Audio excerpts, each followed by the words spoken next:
Hey guys, Jess Hallock here. Today I'm gonna go over the flat and how I flat brush blow dry. So my tips on how to do that and doing it on a client and also on yourself because it can be positioned differently, but still the same rules apply. So Sadie's got a coarser texture. It can be scrunched up into a really nice curl, or at most of the time it's just wavy. But because of her texture, it's hard to smooth out and have it stay that way past the first few days. Instead, it wants to start to get frizzy and get wavy again. So if we blow dry it correctly the first time, then we don't have that issue.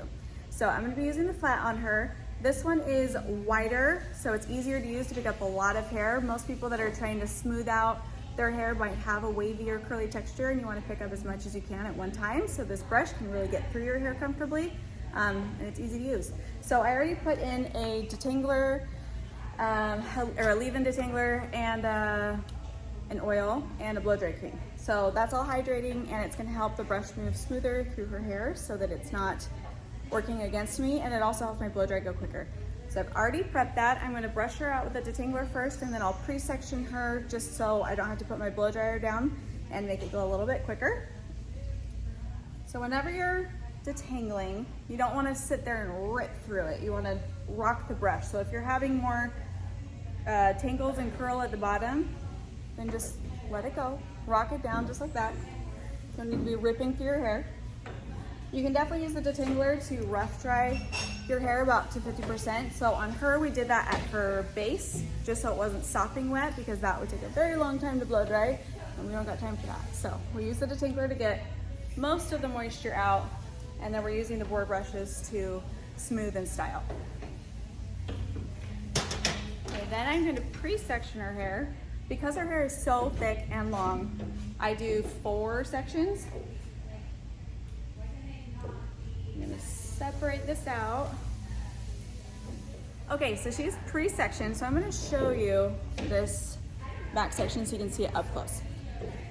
So I don't wanna take too dense of a section, especially since her texture is more coarse. This has nylon through the top and then the boar through the middle. So my goal is to get her hair into the boar part, because that is what's gonna smooth out her texture and not just be a normal paddle brush. So at every section, I'm gonna be brushing up into it and pulling straight down. Let's say we wanted to smooth out the ends a little more, then you would brush it up and you'd put your thumb here and pull over. So this isn't necessary on her texture because it is so thick and heavy, but let's say you had someone really, really fine texture and not as much hair, and either you'll be getting a lot of tension if their hair's up in the boar, or you could use your finger, your thumb as an anchor to kind of hold it in place while you pull through. So maybe on my hair, that's what I would do instead of trying to get so much tension in there, is I would just use my thumb as a guide, and then I'd be following it with my hair dryer. So when you have the nozzle, you don't want to be pointing directly down at the brush. That's not going to do anything. It's just running into the paddle. So air is not escaping. You want it to always be at an angle, because you want to close that cuticle so you can smooth everything out. So keep it at an angle in this direction and just have the hair dryer follow your brush as you go down. And then when you get to the very ends is where you can decide, I just want it to be totally flat, or I do want to have a little bit of a bend. We'll decide how you finish off. So I'm going to start blow drying her. You can see it in motion, and then as I get to the front, then I'll recap.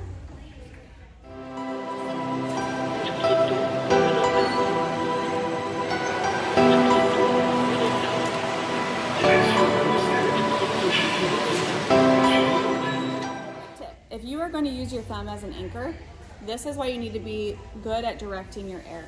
Because if you sit your thumb right on the nylon, you're gonna torch your thumb. So you want to make sure your thumb is below the bristles like that and have it rest on the wood, because then you'll miss the airflow. Your thumb won't get hot whatsoever. It's gonna miss where the air is going. So when I do it, and this just takes practice, I'll make sure that I'm touching the wood, and that's where I'm anchoring my thumb so it stays out of the way. If you're doing this on yourself, it's a different motion. You'll be brushing up like this and following down. So you're still trying to create that same tension that you would if it was someone in front of you, but it's just a different angle. So if you watch my round brush blow dry, it's the same principles.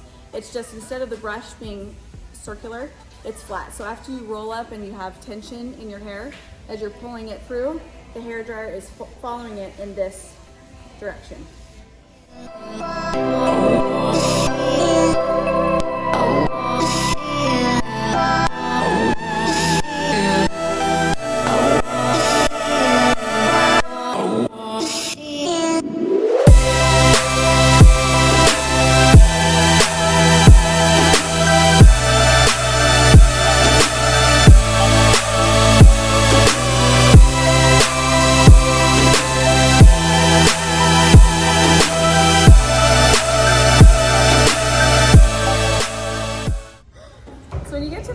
Hairline, this is usually where people's baby hair curl is, and it's kind of hard to get in there and get nice and tight. You want to make sure that when you're blow drying the front part, that you don't want to pull your brush out and bring it towards you. You want to over direct towards the face so that you're smoothing out all these little hairs. And what's nice about the flat brush is that since it's wood, you can lay it completely flat up against your head and it's not going to get hot. None of that hot air is going to hit your face. So you can do this and lay it right flat up against your head and follow your brush this way. And that's going to make all of the little baby hairs lay completely flat to where you don't have to touch them up later with a flat iron.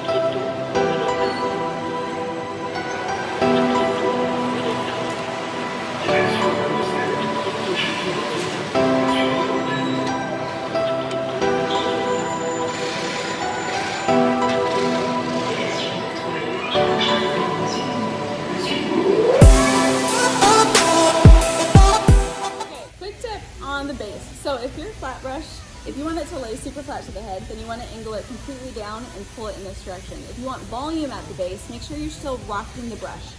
So what that looks like, you scoop it and you're going to hold it like this in this type of a motion with your hair dryer. So if you want it to lay super flat, then pull it down and go straight down, and that'll make it more flat. So I don't do much of that from ears down, but when I get to the top, I will do that to still create volume. So I still have a bump near the base and to make sure that the base is still getting the most dry instead of laying completely flat.